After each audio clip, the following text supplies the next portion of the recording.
So it turns out that road I went down had a live firing warning, like right at the end, so I had no idea. A lucky escape. But first, I need to find a boat. Hi sir. Morning. I see you on Facebook. Oh yeah? Oh, awesome. Been in Tawi-Tawi. Yeah, it's a Tawi. Yeah, nice place, sir. Aye, thank you. Oh, nice ref magnets, no? It's magnet, but you own followers. Yeah, I'll get me. I collect these ones, eh? Magkano? 250. 250, no? Oh, crap. And then ito. Ito, sir, 350, but it's for magnet. Wait. My daughter will like this one, eh? You're from ZAMBALES, or? No, from Mindanao. Are you okay? But I see you in the Yeah. Facebook. Okay. Which place in Mindanao? In? Zamboanga. Oh, Zamboanga ka. Oh, okay. Chavacano or? No. Ay, sama. Okay. Awesome. Speaking like Tausug. Yeah, Tausug. Oh, Bisaya. Mostly Bisaya. You're sama. Cool. Then I asked where I could find a boat, and he took me to a guy he knew. Hindi lagyan. Okay lang. Oh, salamat ah. Puro nga, puro. Puro sa ano, kapi talaga. Init pa. It's having coffee first, waiting for the boat. We found one with my new friend from Zamboanga. Anong pangalan mo? Omar. Ay, Ginebra.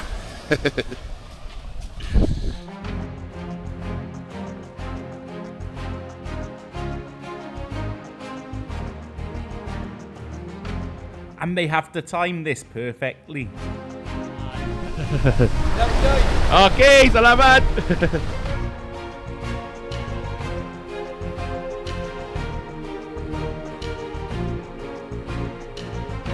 The boatsman told us we couldn't land on Kumander Island, so we aimed for Capones Island with its famous lighthouse instead. But the ocean made it impossible to land, so we headed for somewhere more sheltered.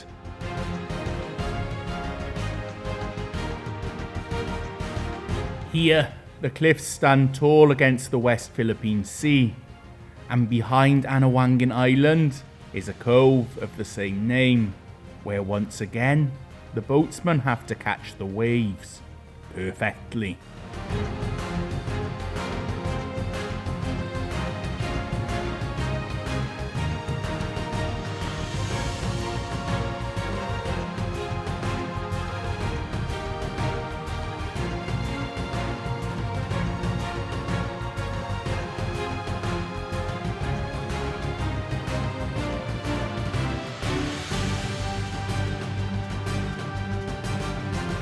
Omar joined me for the trip. He's gonna try and sell his wares here. I know it's a difficult job to do, especially weekdays like this. We'll be slow. This sand is very warm. I'm not sure on the legalities of the no trespassing, but I'm not even gonna comment. There's a little lagoon behind here. You'll notice the reason we couldn't land at the islands, the waves were just too big. They were really starting to pick up, and it would have only got worse, so they've said they couldn't land on that island, which is a shame. It would have been nice to explore. Of course, these landscapes are very symbolic, right against the West Philippine Sea, of how windswept it is, on the weather conditions they have. Beside this lagoon, I can see they've planted some pine trees. Those pine trees are hardy, but of course introduced here. Introduced because they will really grow anywhere. This is Anawangin Cove, and I have a rule. I don't go on a boat unless the place I'm going is something a level above, and this certainly is. Okay, sir. Lots of them hitch over rides on boats, I think, to come and sell here. It's not the cheapest ice cream I've ever bought, but hey, he's brought it to the beach. Something good he's done is he told me, okay, give me the wrapper, I'll dispose of that so it doesn't get disposed anywhere else. That's responsible, eh? Sugar for breakfast.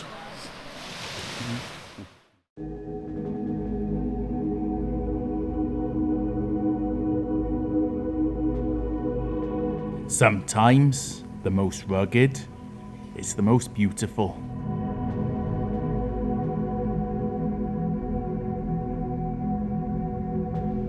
Tapos pagbalik mo, yung pangalan na lang ng bangka. Ito, mangita ko akong kuan, silingan, taga Gensan. Alexander. Ito mas, malaki, no? Mas tako, so they have the smaller boat and the bigger boats. They run to the islands. They told me January's a much better month to go over to the islands because the waves aren't too big. You see, they have to really ride the waves to get up, well, far enough onto the beach that they don't have to drag it so far. From Gensan, these guys. So I met a guy from Zamboanga and then people from Gensan. Awesome. Right, okay, let's get on the road again because my flight's tomorrow night, so I want to see a little bit more, as much as I'd love to stay around and relax. Not this time. So let's get back on the road.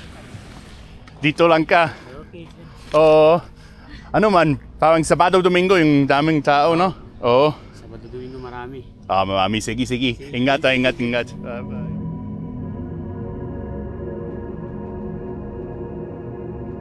And 2 towns away is an important part of Filipino history.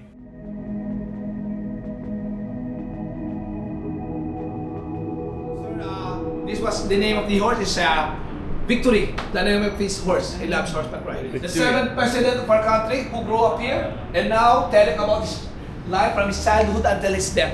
These are his parents. Okay. So his parents are living here in Castillejos.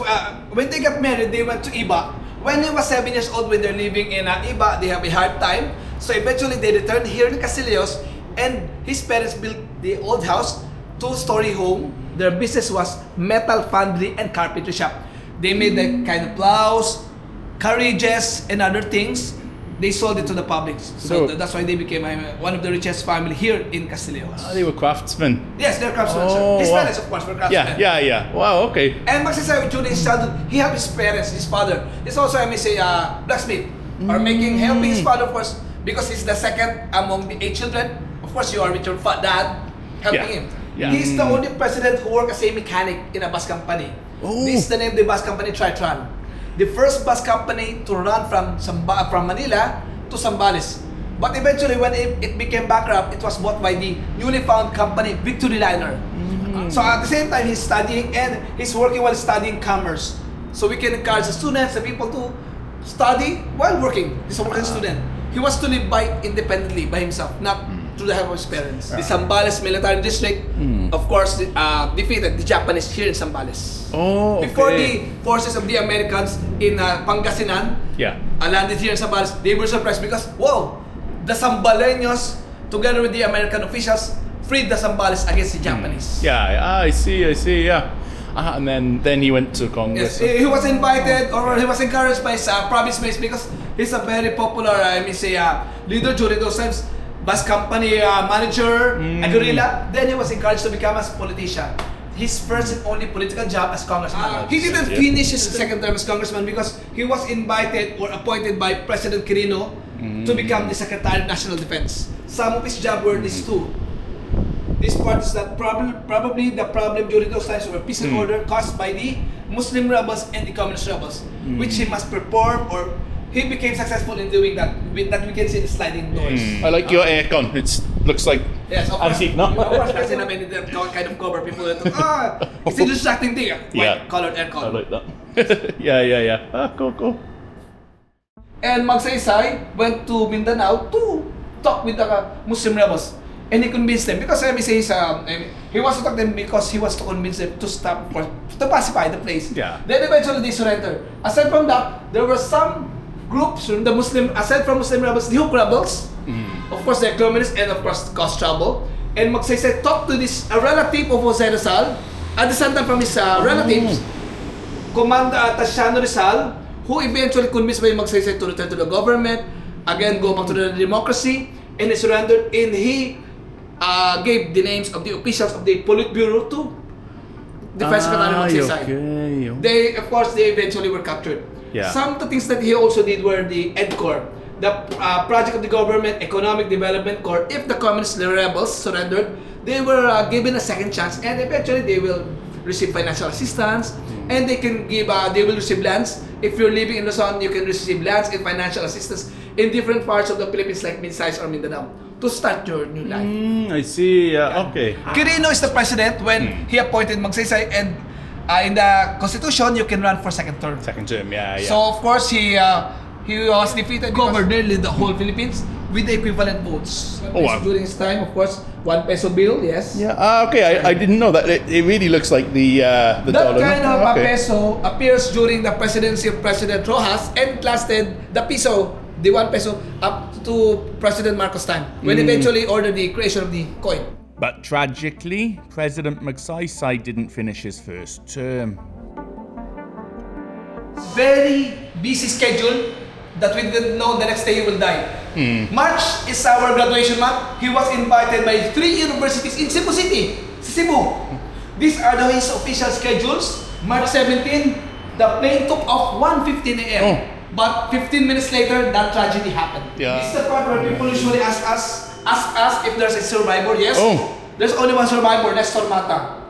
Out of 26 passengers, a journalist together with Magsaysay, he's a writer of a newspaper that, of course, when they return, he will make the news of what Magsaysay did. But it's the only survivor. Sudden blinding flash and a loud explosion of the plane while in the air. The plane split into two before it crashed in flames in Mount Manunggal. The tragedy happened.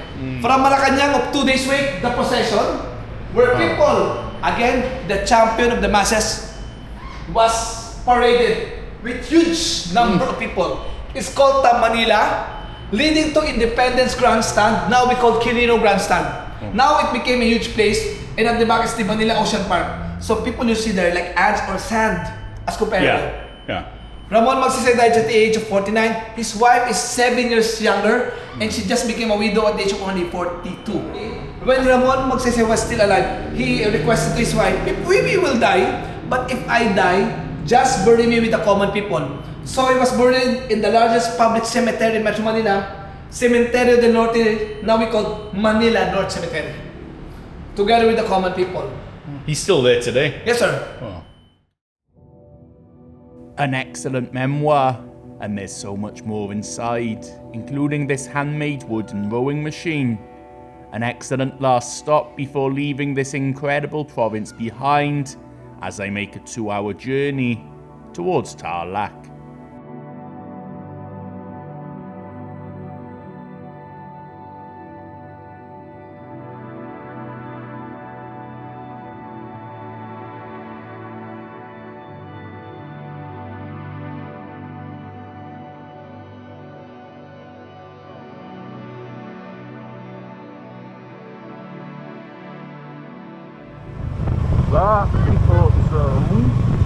This part of the journey was nowhere near as calm as this music makes out. I have to follow rules again.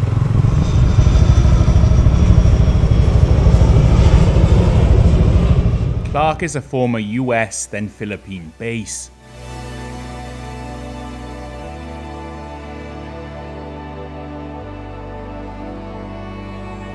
But things are gradually changing here. This new wide road connects Clark to New Clark City in Tarlac, which is fairly empty now, but has grand plans for the future. Meanwhile, further north, it's still an active military base.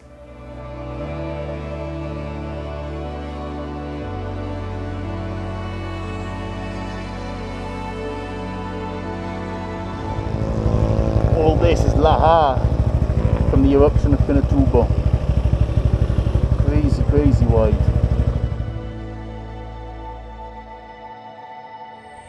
It's been a long time since I stopped. So from Angeles, went through New Clark City. That expressway's mad. 6 lanes, about 20 k's long. It is used, and they're building a new kind of purpose-built city, I think mostly for government there. I would have shown you more from the air, but there were Black Hawks flying and stuff, so I think it's a military area, so no, not allowed. But we're now heading towards Tarlac, a part of Tarlac I've not been. I think it's called San Jose. That dog over there is not happy with me.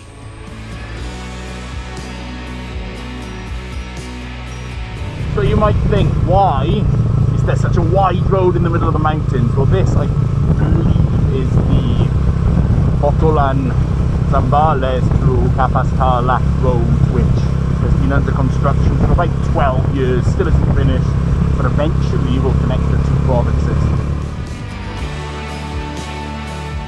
And along the way, Aita communities have found ways to support themselves. 20 pesos per 20.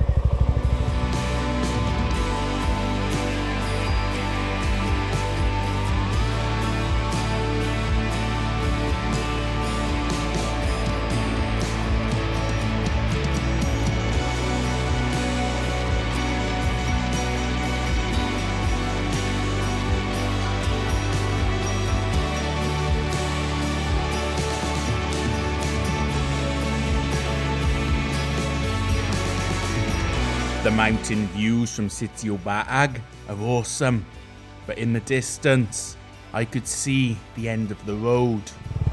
Since it's dry, let's have a look.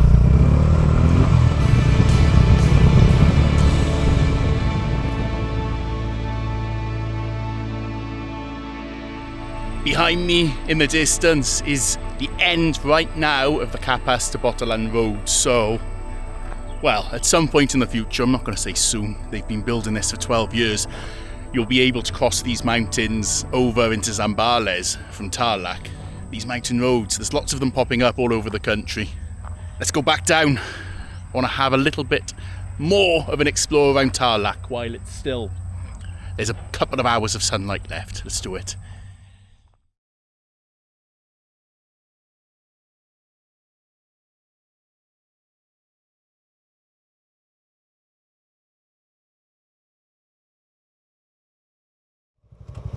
I've got to say, these road signs are really complete. The road, no comment, but the road sign's brilliant. After spotting the most unfortunate place to break down, I headed back towards the mountains. A forest road I'd seen on Google. Kasi binabawal nila dyan. Ay, ginabawal ba? Ay. Kaya yung mga dyan, ayaw nilang... Bawal ba? Sige. Okay. Pasensya na, sir. Sige sir.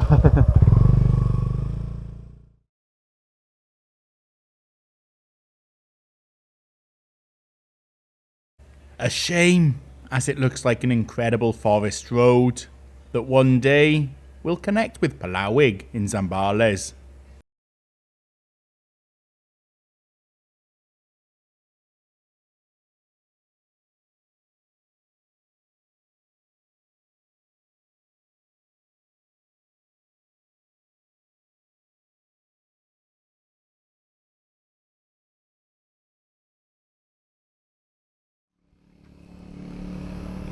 So the mayor doesn't allow me, or anyone, not just me, anyone to go up on this road, according to one of my maps, goes to Palawig, the place I was camping for 5 days. That road goes there in Zambales too, but not yet. It's a forest road, it's not yet complete. It looked nice, but we're not allowed, so we'll stick with this forest. Shout out! Hey.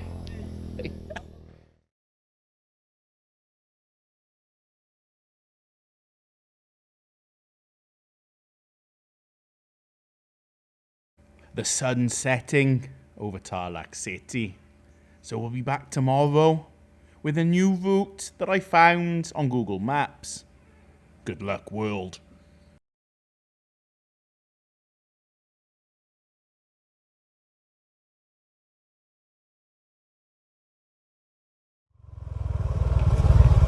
Uy.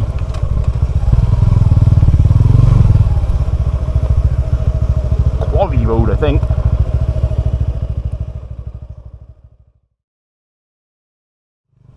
Makes sense given this kind of material.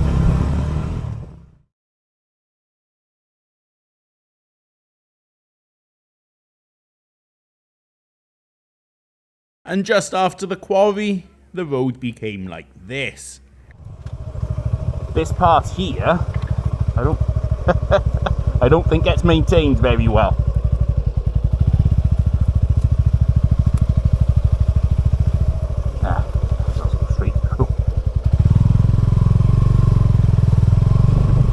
farm access roads or something.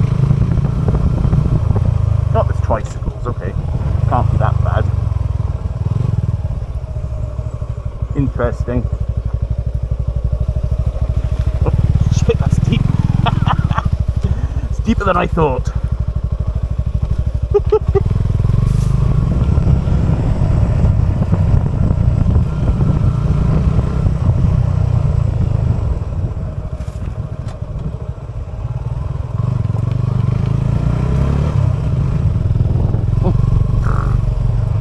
What on earth is this in front of me? Mad, but I'm not following it, am I? That goes there. We're back on the dirt. Okay, that's that other quarry there. Cool.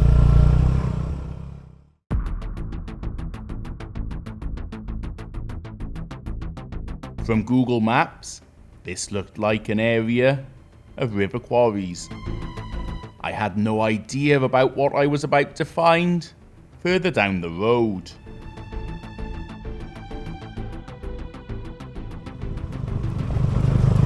Google Maps wants me to turn left, make a U-turn on this obvious dual carriageway, and then go this way. Okay, very clever. Oh, I just jumped the barrier. Naughty me. It's still insisting. Okay. It thinks I've done that very quickly. Amazing.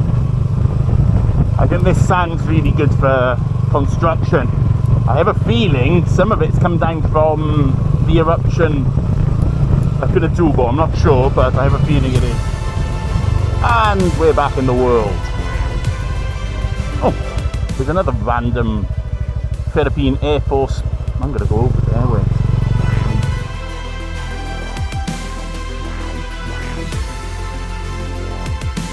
Military range boundary live firing.